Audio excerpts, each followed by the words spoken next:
Eleanor sat on the edge of the hospital bed with a quiet wince as the nurse helped her into her slippers. It had been 3 days since her fall. Nothing too serious, just a badly twisted ankle and some bruised ribs from slipping in the kitchen. At 72, a small accident was no longer a small thing. But even then, Eleanor didn't complain. She thanked every nurse, stayed polite to every technician, and kept her thoughts to herself. The moment she was discharged, her daughter Julia came to pick her up. Julia wasn't cruel, but she wasn't warm either. She had a sharp tone, always moving fast, talking faster, and never making time to ask how her mother really felt. Julia was married to Kyle, a man Eleanor had never fully trusted.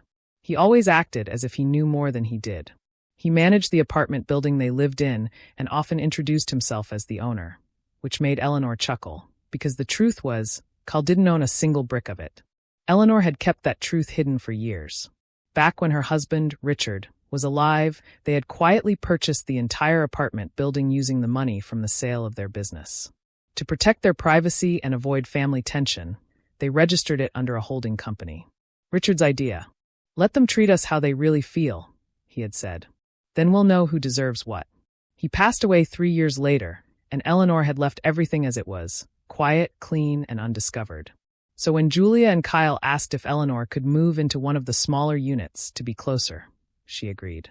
She didn't tell them she already owned the place. She just signed the tenant form and paid rent like everyone else. It was easier that way. At first, things were fine. Julia dropped by once or twice a week. Kyle kept his distance, which Eleanor didn't mind. But after Eleanor's fall, something shifted. Julia's visits became more rushed, more demanding.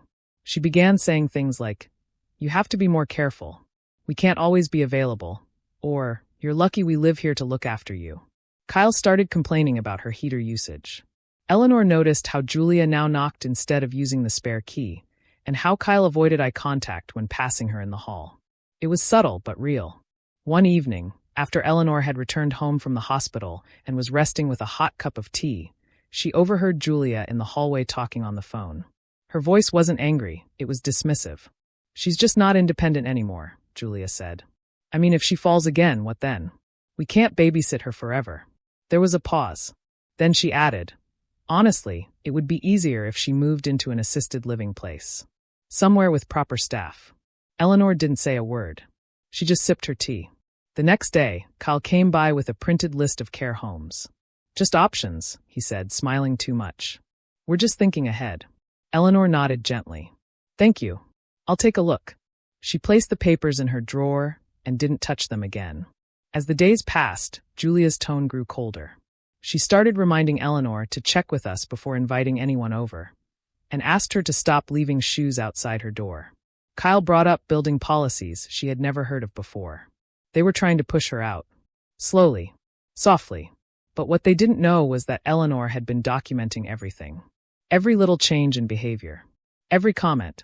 Every attempt to make her feel small in a building she quietly owned. Eleanor wasn't just sitting around.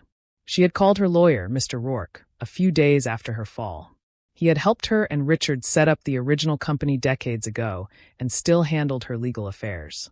He was now preparing updated ownership documents for Eleanor's review. "I think it's time," she told him over the phone. "I need to remind them whose roof they're standing under." Mr. Rourke agreed. "I'll bring everything by this week." But Eleanor wasn't angry. She was heartbroken. That weekend, Julia hosted a small family brunch. Eleanor sat quietly at the far end of the table. Julia chatted with friends.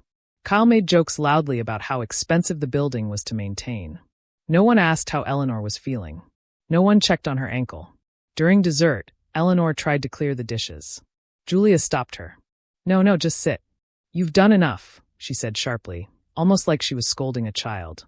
Then she turned to her friend and whispered, "She really can't handle much anymore."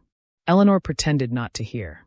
When everyone left, Julia came to Eleanor's apartment with a folder in hand. "I've been thinking," she began, trying to sound caring. "It might be time to consider a place that has a nurse on site. Somewhere safer." Eleanor nodded. "That makes sense." Julia seemed surprised. "Really?" "Yes," Eleanor replied softly. "In fact, I've arranged for someone to come by next week to discuss it." Julia looked pleased. "Good. I'm so glad we're on the same page." Eleanor smiled. But she wasn't talking about a nurse. She was talking about her lawyer. Later that night, Eleanor opened the folder Julia had left. Inside were brochures for nursing homes, some decent, others clearly cheap and out of town. One had a printed review saying, "Staff never showed up on weekends." Another had lawsuits mentioned in fine print. She closed the folder and set it aside. She walked to the wall safe in her closet, opened it, and pulled out a document with the company seal. Langley Estates Holding LLC, sole shareholder, Eleanor Langley. She stared at it, breathing slowly. They wanted her out of her own building. They thought she was weak. They forgot who built this place brick by brick. She didn't need to fight with them. She didn't need to yell. She just needed to wait and let the truth walk through the front door when the time was right. Monday morning came with quiet sunlight, and Eleanor was already dressed by 7:30. She wore her favorite soft beige sweater and matching slacks, simple but neat, with pearl earrings and her hair gently pinned. She wasn't expecting a nurse or a care home manager like Julia might think. She was waiting for Mr. Rourke, her lawyer. The man who knew her real story. The one who had helped her and her late husband buy this entire building, quietly and legally, almost 25 years ago. At exactly 8 a.m., a car pulled into the lot. Mr. Rourke stepped out, holding a large leather folder and a gentle smile. "Morning, Mrs. Langley," he said as Eleanor opened the door. "Shall we go over your empire?" She laughed softly, but there was sadness behind her smile. "Let's go over the parts one still have to protect." They sat at the kitchen table. Eleanor poured him tea and placed a small plate of biscuits between them. Then, without wasting time, he opened the folder. Inside were updated property ownership documents, deed copies, management agreements, and financials. The name on every paper was still the same. Langley Estates Holding, LLC. Owner, Eleanor Grace Langley. Not Julia. Not Kyle. Not anyone else. Mr. Rourke had also run a search on city records. Kyle had submitted a request to apply for building renovation permits under his own name, but it had been rejected. Why? Because his name wasn't on the ownership record. He had no legal right. Eleanor stared at the paperwork silently for a few seconds, then slowly looked up. "They've been acting like they own this place." Mr. Rourke nodded. "Yes, and they're not just acting. According to records, Kyle has been collecting rent under his own side business. Technically, that's fraud." Eleanor blinked. "So, he's been taking rent from the tenants and depositing it somewhere else?" "Yes. He's not reporting the rent to the holding company, which you legally own. He's making it seem like he owns the place, pocketing the money." Eleanor felt her chest tighten. "And Julia? Does she know?" Rourke paused. "From the emails I found linked to their tenant portal, yes. She's copied on every message Kyle sends to renters. She's aware." Eleanor sat back in her chair. Her heart hurt more than her ankle ever had. That evening, Julia came by, holding a plastic container with soup. "I made you something," she said casually. "Hope you're feeling better." Eleanor accepted it with a smile. "Thank you. I met with someone today." "Oh," Julia asked. "Who?" Eleanor tilted her head. "Just someone to talk to about living arrangements." "You were right. I need to start planning." Julia's eyes brightened. "I'm glad you're thinking about that. I know it's not easy." Eleanor sipped the soup quietly. "No, it's not." Then Julia asked, "Do you want me to schedule a tour of one of the homes I found?" Eleanor smiled gently. "No need. I already know where I'll be staying." Julia looked confused but didn't push further. Later that night, Eleanor opened her laptop and reviewed the files Mr. Rourke had sent. She wasn't a tech expert, but she knew how to read a spreadsheet, and what she saw made her sick. Kyle had collected nearly $400,000 in rent over the past 3 years, and not a single dollar was reported to Langley Estates. He had created his own name on every lease agreement. He had even placed building manager/owner under his signature. Julia had signed some too, which meant she was part of it. Eleanor printed every page and carefully placed them into a new binder she labeled Truth. Then she picked up her phone and called Rourke. "I want to remove them." He didn't ask why. He already knew. The next morning, Eleanor called Julia and invited her for breakfast. When Julia arrived, Eleanor was already at the table with 2 plates and a folder beside her coffee cup. Julia sat down, excited. "Is this about the home options?" Eleanor nodded. "In a way. I wanted to give you something first." She handed her the folder. Julia opened it, expecting to find care home brochures. Instead, she saw copies of building ownership documents, tax filings, fraud reports, Rent theft records. She went pale. What is this? She whispered. Eleanor answered calmly. This is the truth. I own this building. I always have. And I know what you and Kyle have been doing. Julia's hands trembled. No, that's not. We were just helping. Eleanor leaned forward. You called me a burden. You pushed me to leave. You were stealing from me while pretending to care. You think I didn't notice? Julia tried to defend herself. We thought you needed help. We were just… No, Eleanor said firmly. You were helping yourselves. She stood up slowly. My lawyer is drafting your termination. Kyle will be removed as building manager. You'll receive formal notice soon. Julia gasped. You can't do this. We're family. Eleanor stared at her. You remembered that too late. After Julia left, Eleanor felt no joy. No sense of revenge. Only relief. The truth was out. The lie was over. She called Mr. Rourke again. File the papers. Today. He replied. It's already done. That afternoon, Julia came back with Kyle. He looked angry. What is this nonsense about a lawyer? This is our building now. Eleanor handed him a copy of the deed. Not anymore, she said. And maybe not ever. Kyle's face fell as he read the name. You tricked us. Eleanor answered gently. No. I just stopped letting you trick me. By evening, Eleanor was tired. She sat near the window, watching people walk by on the street below. The pain in her ankle had faded, but the betrayal in her heart still lingered. Still, she had done the right thing. She wasn't a weak old woman. She was still the woman who built her life with quiet strength. And now, she was finally protecting it. The sun was setting, casting a warm gold over the apartment building, but inside, the air was heavy with panic. Julia hadn't slept much since her breakfast with Eleanor. Her mother's calm words still echoed in her ears. You were helping yourselves. My lawyer is drafting your termination. You remembered we were family too late.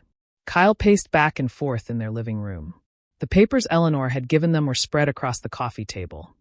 Proof of ownership, legal authority, even screenshots from the tenant portal they had used to collect rent. He raked his fingers through his hair. She's bluffing. Julia didn't respond. Kyle kept pacing. You think she has the guts to go through with this? To remove her own daughter from managing the building. Julia finally looked up. She didn't bluff when she kept the ownership a secret for 25 years. That shut Kyle up. He grabbed one of the documents again. This company name. Langley Estates. That's what she used to buy the building. Julia nodded.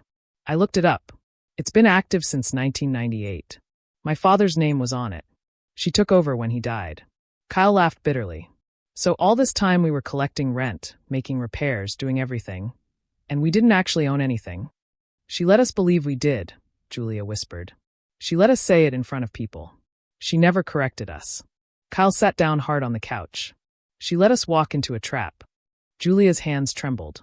We were the ones who pushed her. You said it was fine. You said it was safe to collect rent under your LLC. I didn't think she even looked at her bank account. Kyle hissed. Well, she looked now. That night, Julia sat alone in the bedroom while Kyle stayed glued to his phone, searching for legal loopholes. Every so often, he'd mutter something like, maybe we can argue mental incompetence, or what if she forged the date on the deed? But Julia knew none of that would work. Eleanor had already made her move. This wasn't a threat. This was real. At 11:37 p.m., Julia opened her email and saw a new message from Mr. Rourke. Subject, building management termination, effective immediately. Body, please be advised that your role as building manager has been officially terminated. Legal documents have been filed with the city. You will be contacted by the incoming property team within 48 hours. Rourke and Associates. Her stomach dropped. She showed it to Kyle without saying a word. He went white. The next morning, Eleanor stepped out into the hallway and found a printed note taped to the elevator door. Notice: the building's online rent portal has been taken offline temporarily. Please contact the new management team directly for questions. Langley Estates. She smiled. Mr. Rourke worked fast. Just then, the front door buzzed. Two sharply dressed professionals entered the building, Margaret and Dean, from a local property firm. They greeted Eleanor warmly and introduced themselves to the tenants. Julia watched from her apartment window, fuming. That afternoon, the tenants received updated notices, introducing the real owner and informing them that Eleanor had resumed active oversight. Kyle's name was nowhere to be found. By evening, Julia stormed into Eleanor's apartment without knocking. "This is cruel," she said. Eleanor looked up from her tea. "Is it? We've done everything here for years," Julia snapped. "We cleaned this building, we collected rent, we paid for repairs. And kept the money," Eleanor added quietly. Julia stepped back. "You tricked us." "No," Eleanor said calmly. "I trusted you to treat me like a person. You treated me like a problem." Julia's eyes welled with tears. "We were just trying to survive. Kyle said it would be fine." "He said." "You both said a lot," Eleanor interrupted. "Behind my back." There was silence. "I heard you say I was a burden," Eleanor added. "That I was using too much heat. That I didn't belong here." Julia looked ashamed now. "We were stressed. We didn't mean it." Eleanor gently shook her head. Words reveal more than stress ever could. Julia didn't speak. Eleanor reached over and picked up a sealed envelope. "This is your formal exit packet. You'll still live here, for now, but as regular tenants. You'll pay market rent. No favors. No access to the books. No more pretending." Julia hesitated before taking the envelope. "You're serious?" "I've never been more serious in my life," Eleanor said. That night, Kyle shouted. He threw things in their apartment. Julia cried. Their carefully built lie had collapsed in less than a week. The life they thought was stable, the money they relied on, it was never theirs to begin with. But across the hall, Eleanor felt lighter. She sat by her window with a soft classical record playing. The pain in her ankle had lessened. The deeper pain in her heart was still healing, but she had peace now. No more pretending. No more swallowing disrespect for the sake of family. She picked up her pen and wrote in her notebook. Sometimes people show their true face when they think you're powerless. That's when it's your turn to remind them, quietly, who built the house they stand in. She placed the notebook beside her cup and turned off the light. For the first time in weeks, she slept soundly. 2 weeks had passed since Eleanor's truth reshaped everything. Julia and Kyle were no longer building managers. Their names were removed from every official record. The tenants now dealt with the new property firm, Margaret and Dean, who were professional, kind, and respectful. Rent was properly collected. Maintenance was done on time. The building ran smoother than ever. Most of the tenants didn't know the full story, but some had started to hear whispers. "Did you know Eleanor owns the place? She's the landlady?" But she always acted like a regular neighbor. She saved this building from those two. Eleanor didn't care about the gossip. She wasn't trying to be praised. She didn't want attention. She just wanted peace. And now she had it. Julia and Kyle, however, were barely holding it together. They had lost their extra income from tenant rent, nearly $3,000 a month. Kyle had been using that money to pay off their credit card bills, and now payments were piling up. Julia returned to part-time teaching, and Kyle tried applying to work at another property firm, but when they checked his background and saw the rent mismanagement complaint, they said, "We'll get back to you." They never did.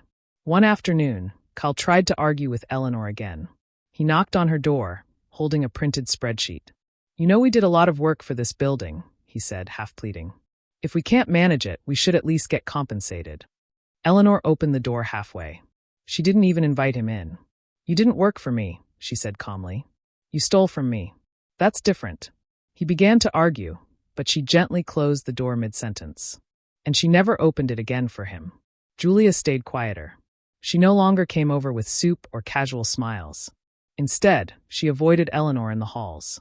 She took the stairs instead of the elevator just to avoid riding with her mother. There was shame in her eyes now. Shame that came from the knowledge that she had crossed a line no apology could fix. One evening, Eleanor received an envelope in her mailbox with just one line inside. "I'm sorry, Mom. For everything. I know I can't undo what we did. But thank you for not throwing us out." It wasn't signed, but Eleanor knew it was from Julia. She didn't reply. Not because she was still angry, but because the silence was her answer. Life slowly began to feel peaceful again. Eleanor got into a new rhythm. She attended a book club at the library, joined a local walking group for seniors, ankle fully healed now, and even reconnected with an old friend she hadn't seen in years. Her days were filled with gentle music, warm tea, and moments that belonged only to her, not borrowed by someone else's schedule or drained by family guilt. One day, her neighbor across the hall, Mrs. Talbot, knocked on her door. She was holding a lease renewal form. "They told me you're the real owner," she whispered. "Is that true?" Eleanor smiled and nodded. "Yes. but I'm just happy to be your neighbor." Mrs. Talbot chuckled. "Well, it's nice to know the person in charge actually cares." Eleanor nodded. "I always have. I just stopped showing it in ways they could take advantage of." Then came the final moment, unexpected, simple, but deeply satisfying. It happened during a city inspection meeting. Margaret, the new building manager, had arranged a quarterly visit from a local housing board officer to ensure compliance with updated fire and accessibility codes. Julia, who had previously managed those inspections, insisted on attending. She wanted to make sure the place passed. Eleanor didn't attend the meeting. She stayed upstairs. She didn't need to be present. Her paperwork already did the talking. The inspector asked, "And who is the legal property owner for this site?" Margaret smiled and handed over the document. "Here's the deed." The inspector reviewed it, then read aloud. "Eleanor Grace Langley, sole owner." Julia's face turned pale. Kyle's jaw clenched. The inspector continued. "Well, the building is in excellent shape. Tenants are happy. Records are clean. Whoever Mrs. Langley is, she's running a fine operation." Margaret smiled again. She prefers to keep a low profile. But she's always watching. Julia excused herself quickly after that. She never attended another meeting again. That night, Eleanor opened her journal and added one final entry. "It's not about revenge. It's about remembering my worth. I wasn't loud. I didn't fight dirty. I just reminded them who I've always been." Then she carefully tore the page out. The next morning, she placed it in an envelope, wrote her name on the outside, and slid it under Julia's door.